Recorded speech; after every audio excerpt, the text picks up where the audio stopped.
You, um, I just want to make this video, um, by saying, I want to start the video by saying, rest in peace to my nigga T.I. He died, yesterday morning, like 1:09 in the morning.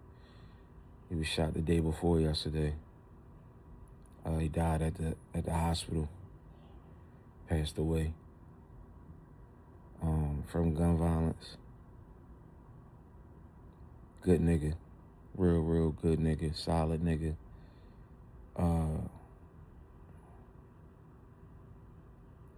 I went through a lot of shit up that neighborhood. It kind of shaped me into, who I am today. Uptown, we call it Uptown in Philly. And, going through just different phases of my life, the people I was around, some people I befriended, and we wasn't super close, but we was cool. Like we was real cool, but we wasn't like no best friends and shit, but we was real cool. And bro was just always solid. It's crazy because when I was just working in the prison, I seen one of his cousins. He like a big name type nigga. Like, I mean, he like a legend uptown. And we was talking about him, and just chopping it up and just having conversation about just, real nigga, thorough nigga, solid nigga, a man. You know what I mean? Nigga, a real man. And it was a pleasure of knowing him and, disagreeing with him, having differences. Like I said, when I went through my shit up there, and I went through a few things with niggas, it was just like bro always was like rooting for me. Like, you know what I mean? He seen something in me. You know what I'm saying? Like he just respected me. And he respected my hand, and he respected what I stood for. He had admiration for me when I ain't even know it. You know what I'm saying? Like, now I'm remembering, he used to see my mom and shit and just ask about me, like, yo, what's up with B, man? Like, tell him call me, like, you know what I mean? Like, you know what I mean? Like, he really asked about me and shit. And really was trying to get with me, even when I stepped away from the neighborhood to become a better man, you know what I mean? To focus on my family that I created, to focus on being a better dad, like I said, a better man. He always kept me in mind and, tried to link me and see what's up with me and shit, tell me to pop out, you know what I mean? Pull up on niggas. Niggas grown, like everybody got responsibilities, everybody got jobs and bills and all that shit, but just encouraging me to show my face more and just come around niggas more. And even though, I had my own outlook on that shit, and I got better at being by myself, so I really wasn't crazy about going up the neighborhood and being around a bunch of different energies and a bunch of different niggas that ain't really serve no purpose in my life, you know what I'm saying? But one thing I can say about T.I., one thing I can say about Tip, is he just was always solid, man. He was just always thorough, hated to love it. He was him, you know what I mean? He was one of them type of bulls, strong-minded, you know what I'm saying? Bullheaded, like, not to be played with. And I respect and I love bro. And I just hope his soul land in paradise. You know, I hope his soul is free. You know what I mean? I hope his soul ain't trapped. You know what I mean? Um, and it's crazy because this is what I be saying, like, it's so fucked up in the hood, like, you know, where we come from and shit. Because when I was talking to my peoples about this shit, I couldn't understand, like, what was it over? You know what I mean? Because this was the last motherfucker that I ever think he's so special at navigating through life, and he's so smooth and he's so sturdy. This was the last person that I would have seen or thought I'd see rest in peace on the internet. You know what I mean? This is the last person that I thought that I would be hearing about or seeing about, you know, losing their life and shit like that to gun violence. So as I was talking to my people, was on the phone for like 5-6 hours yesterday. I'm trying to figure out, like, yo, cuz, like, what the shit, what you think it was over though? But in my mind, I'm also like, I know it was over some bullshit. Like, what you think it was over a female? No. Think it was over this? You think it was over that? No. Niggas just shutting down everything. Then I'm like, you know what? I'm gonna just take a guess, like, just on some, like, play detective shit. I'm like, I feel like the niggas he was into it with, the nigga he was into it with, I feel like it was just one of them everyday Jones, like you see or hear about in the neighborhood, like niggas just come home from prison. Some niggas been home, and this they block, this they hood, they holding it down. And you come home, you trying to get some money, and niggas ain't allowing that. Niggas ain't going for that. You know, nigga telling you, yo, this my block, this my hood. You ain't about to just come around here and just get some money. Whole time, the nigga that's coming around to get some money, he from around there too, but he just went away for 10 years. So it's like sticky. Like, nigga, this been my neighborhood. I mean, y'all little niggas just jumped off the porch, or y'all little niggas just, you know what I mean, start doing X, Y, and Z. And as I'm assuming all of this, and all this is speculation, my cuz like, yup, that's exactly what it is. That's exactly what it was. You know what I'm saying? Like, it was that. What you just said, it was that. And I just, like, was assuming. But he was like, yeah, he was like, cuz, I'm almost sure that it was that. Meaning, niggas was just feeling some type of way about a nigga coming home, getting some money to take care of himself, to survive. And the niggas that felt some type of way was, you know, my nigga Tip. You know what I mean? They was on some shit like, I guess cuz couldn't come around and get the money or get money on a strip or on a block or in a neighborhood. And the other nigga was like, as a man, I mean, I ain't gonna be biased. As a man, fuck y'all niggas. I'm gonna get money wherever I wanna get money at. I've been around here. And the crazy part about it all is, I know the nigga. So it's even crazier because I know the nigga that killed my man, like killed my homie. We ain't best friends or nothing like that. Like I said, me and T are not best friends, but that's my nigga.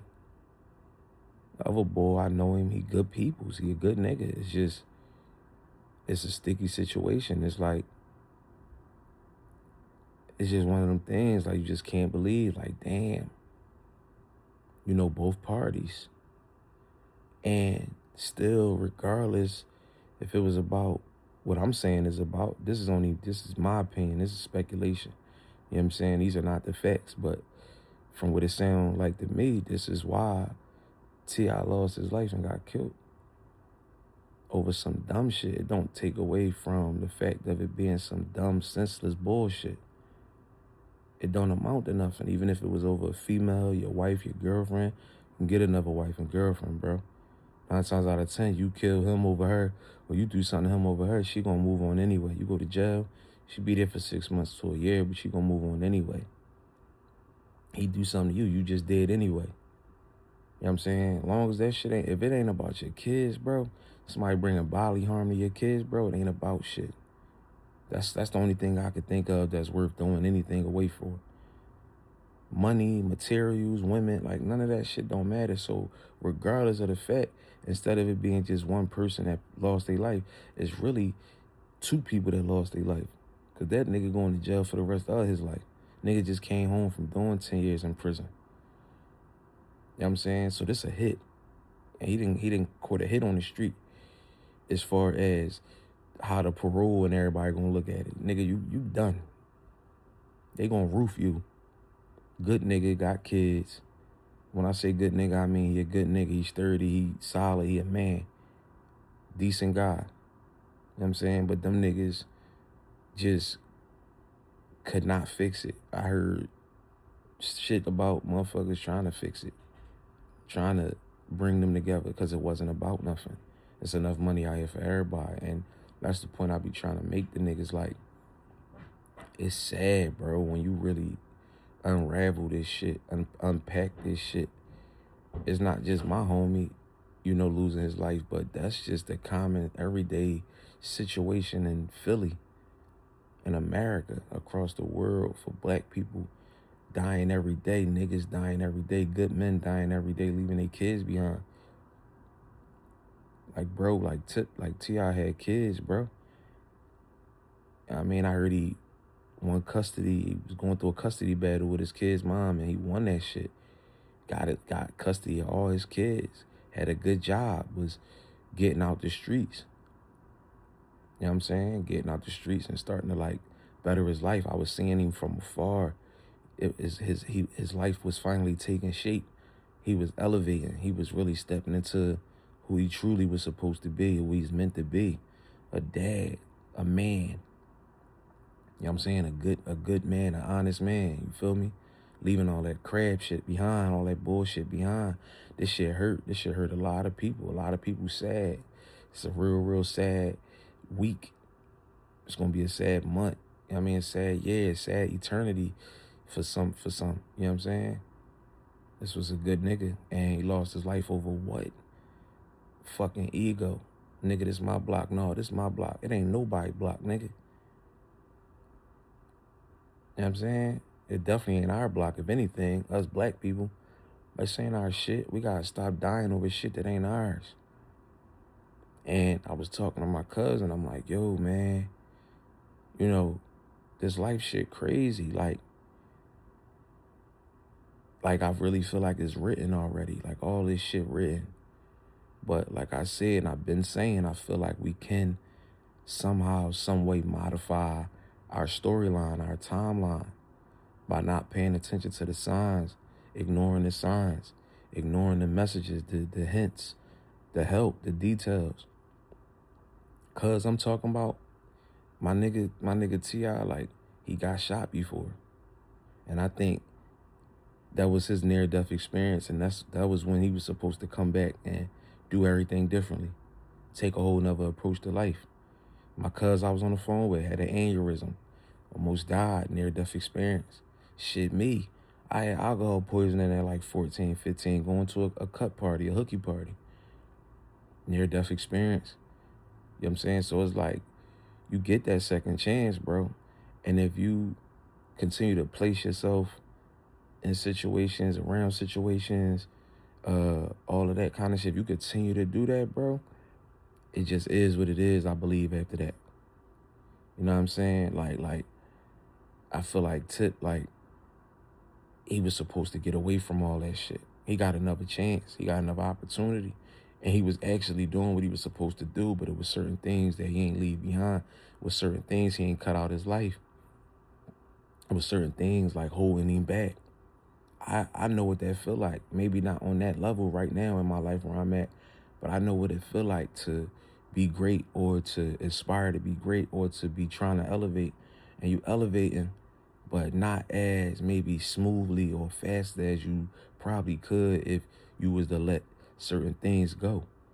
Because the things you holding on to is holding you down. You're not like a motherfucker be like literally elevating or like floating or about to float off. You know what I'm saying? Like a balloon. A balloon, nigga, if you let that balloon go, it's going to the top. It's going all the way up. But us as people, like, you know, if you see somebody blow you up a balloon, you hold the string, you holding that balloon down, you holding that balloon back. And what happens once you let it go? It's released. It's going straight up. And I feel like a lot of times, a lot of us, we got shit that, like, we balloons, bro. And we got people holding on to our strings, holding us down, holding us back. I'm a miss, bro. We wasn't together every day, no. We didn't talk every day, no. But the respect was from far. If I see him, he embraced me, I embrace him, I love him. I got a lot of respect for him.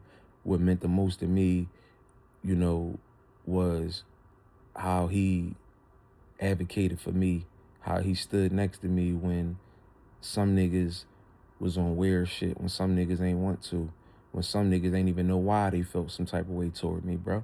We had other situations where we had other homies that got killed and niggas was acting weird, you know what I'm saying? And was treating me as if I could have did some shit differently. You feel what I'm saying? And bro was still like, no, that's folks, that's family, bro. That nigga did what he was supposed to do. You know what I'm saying? And I love him for that. Not just that, but I love him especially for that. I respect him. He had love for my kids. He had respect for me. He was changing. He was a real street nigga. Niggas really fair, bro. A lot of niggas fair, bro. And it was just a pleasure. I was honored to be able to see his transition. You know what I'm saying? And to just see him grow and to like see how that shit played out, man, and life laws, bro ain't never coming back. You know what I mean? Like his kids gonna be without him. Man, he gonna be missed. A lot of people is sad. You be on the internet, you see how many people really love these people, you know what I'm saying? And you wonder like, damn, did they feel that love when they was here? But a lot of people love Tip, man. They love T.I., man. And it's just sad, bro, that it gotta look like this, it gotta be like this. And like I said, a nigga that I know the nigga, the cat out the bag, everybody know who did it. And that these niggas just couldn't fix it. I wish them niggas could have fought. You know, we so far removed from fighting, bro. It's like not even a thought. It's not even a question the nigga gonna try to fight, bro. Niggas don't even know what that look like. Niggas don't even know how to do that. It's straight to the gun. You know what I mean? And it's like I was telling my cuz, like, damn, I wish them niggas could have fought, man, because at least them niggas will still be here, or he'll still be here.